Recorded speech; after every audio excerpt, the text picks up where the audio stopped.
First time I got into music was like my best friend's older brother was like really into the Smiths. We got tapes off him. That was how I really discovered like music that you didn't hear every day, and that sort of really got me excited about music, you know.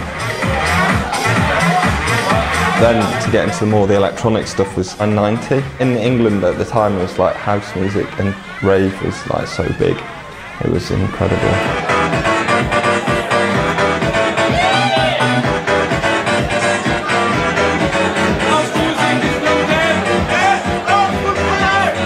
Well, I first got turntables when I was 14 years old, like around then, and going into the record shop then, like there's a good like indie record shop in Newcastle where I'm from. And the guys there were really like supportive and helped me out.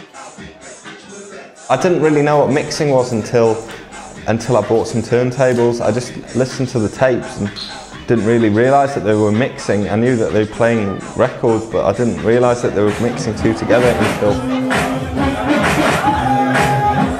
I bought like a sampler and an Atari. That was the first thing I bought, and just sort of started doing that onto like a 4-track tape machine, and then got like an analog synth quite early and went to music college for a little bit. And then just when I got a bit more money from remixes and stuff like that, then I started just collecting them a bit more. I sort of filled my room now. I don't have any room to put any more in, so I had to stop. That was my teacher at college, actually. He'd like just sit there and like play a bass note off a synth, a really low one, and like try and make people die. And we're like, yeah, this guy's cool. He was like crazy. He used to build synthesizers and stuff, and we sort of made one together, like this synth. And yeah, just like got into it like that. That's kind of what I like about analog synths, is the fact they sort of have a bit of movement in the sound.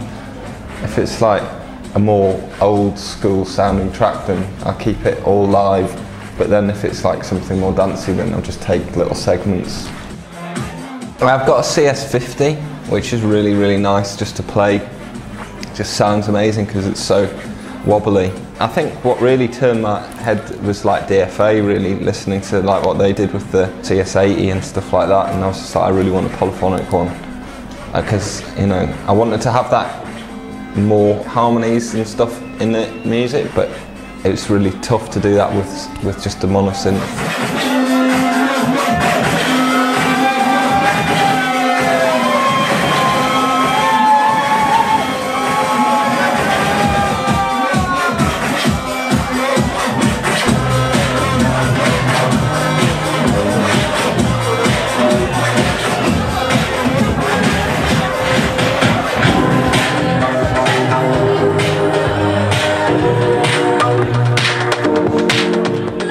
I think I find it hard not to put a bit of emotion into it. I think sometimes especially for clubs and stuff, then you don't need any more than just one feeling of sort of energy. That's what you need in it, and sometimes that's my sort of downfall with the dance tracks, because I try and put something in there that you don't actually need.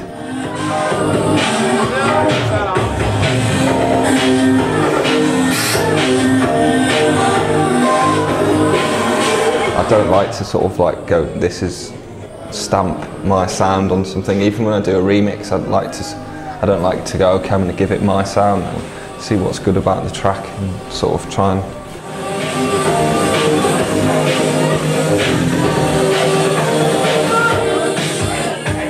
I'm going out to DJ, and that's how I make the money to do the music, but it's not like it's something that's like bad. It's like amazing to go and do this, you know.